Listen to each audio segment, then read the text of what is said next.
വിദ്യാർത്ഥികൾക്ക് ആവേശമായി AI റോബോട്ടുകൾ. പഠനം ഇനി AI റോബോട്ടിലൂടെ. സംസ്ഥാനത്തെ സർക്കാർ UP സ്കൂളിലെ രണ്ടാമത്തെ AI robotic lab Kunhimangalam government central UP സ്കൂളിൽ M. വിജിൻ MLA ഉദ്ഘാടനം ചെയ്തു.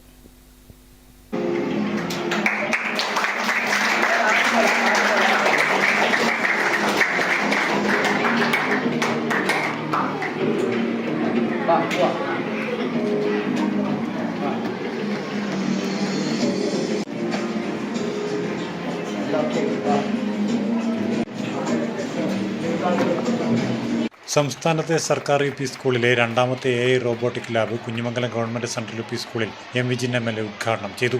MLAയുടെ ആസ്തി വികസന ഫണ്ടും നോർത്ത് അമേരിക്കൻ മലയാളി അസോസിയേഷൻ നന്മയുടെ സഹായത്തോടെയുമാണ് പദ്ധതി നടപ്പിലാക്കിയത്. തിരൂർ ആസ്ഥാനമായ കോക്കോസ് എന്ന സ്റ്റാർട്ടപ്പ് കമ്പനിയാണ് ഇതിനുള്ള സാങ്കേതിക സഹായം നൽകുന്നത്. വിദ്യാർത്ഥികൾക്ക് AI, റോബോട്ടിക്സ് എന്നിവയിൽ പ്രായോഗിക പരിശീലനവും ആഴത്തിലുള്ള അറിവും നേടാൻ സാധിക്കുന്ന നിലയിലാണ് കല്യാശ്ശേരി മണ്ഡലത്തിൽ പദ്ധതി ആരംഭിക്കുന്നത്. നഗര ഗ്രാമീണ മേഖലകളിലെ സാങ്കേതിക വിദ്യാ വിടവ് കുറച്ച് എല്ലാ കുട്ടികൾക്കും ഈ നൂതന സാങ്കേതിക വിദ്യകൾ ലഭ്യമാക്കുക എന്നതാണ് പ്രധാന ലക്ഷ്യം. എങ്ങനെയാണ് ഇതെല്ലാം പ്രവർത്തിക്കുന്നത്? ഭാവിയിൽ നിങ്ങളും ഉണ്ടാകണം. എന്തുണ്ടാകണം? പഠിച്ചിരുന്നു. അപ്പോ ഞാൻ വലിയ പ്രശ്നത്തിലേക്കൊന്നും പോകുന്നില്ല. ഇന്ന് കേരളത്തിലെ ഒരു ഗവൺമെന്റ് UP സ്കൂളിലെ ഒരു രണ്ടാമത്തെ AI റോബോട്ടിക് ലാബ് അത് കല്യാശ്ശേരി മണ്ഡലത്തിൽ യാഥാർത്ഥ്യമാകുന്നു എന്ന വലിയ സന്തോഷത്തിലാണ് വ്യക്തിപരമായത്. കുഞ്ഞിമംഗലം ഗവൺമെന്റ് സെൻട്രൽ UP സ്കൂളിൽ ഇത് കല്യാശ്ശേരി മണ്ഡലത്തിന്റെ സമഗ്ര വിദ്യാഭ്യാസ പദ്ധതി, MLA നേതൃത്വം കൊടുക്കുന്ന സമഗ്ര വിദ്യാഭ്യാസ പദ്ധതിയാണ്. ചടങ്ങിൽ കുഞ്ഞിമംഗലം ഗ്രാമപഞ്ചായത്ത് പ്രസിഡന്റ് VT അമ്പു അധ്യക്ഷനായി.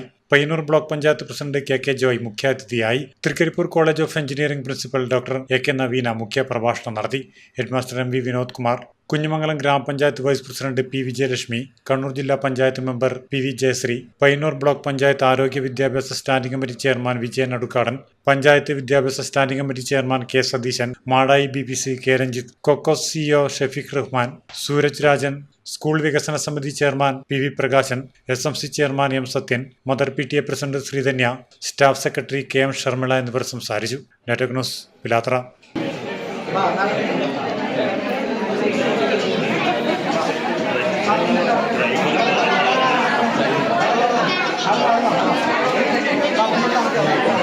ഇത്